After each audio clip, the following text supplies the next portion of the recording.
Пролетниот распуст за учениците и великденските празници, искомбинирани со 8 мај, денот кога ќе се одржат парламентарните и вториот круг од претседателските избори, ги наполнија директните летови од Македонија до познатите туристички летувалишта. Заинтересираноста кај граѓаните на Република Македонија е голема, така да заинтересирани се и се изгледа и самото време, пошто веќе е сончево и температурите се високи, веќе ги полниме капацитетите кои што ги имаме закупено за летниот период, а и за пролетните аранжмани.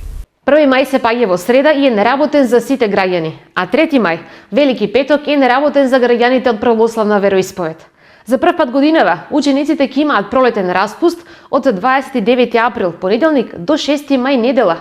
Но Великден е на 5 мај, а секогаш денот после Великден е неработен. Што значи 6 мај е неработен. На 8 мај ќе се одржат парламентарните избори и среда ќе биде неработен за сите. Така да, кои се најбараните дестинации? Најпрво ги интересира она што е поблиску до Македонија, кај нашиот јужен сосед, затоа што сега нудиме и малку поевтини аранжмани во овој период.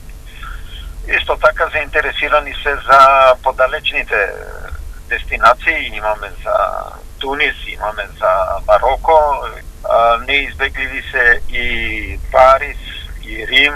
На денот на изборите 24 април и 8 мај, кои владата ги прогласи за неработни, трудовата инспекција не може да казнува или затвора објекти. Овие два неработни денови не се утврдени со законот за празници, туку со владина одлука, па од тука инспекторите не можат да постапуваат. Тоа значи дека приватните фирми или компании можат да работат ако сакат. Не треба да им даваат празнична дневница на вработените и не може да заработат казна, ама и вработените не мора да доаѓаат, оти се заштитени со одлука на владата.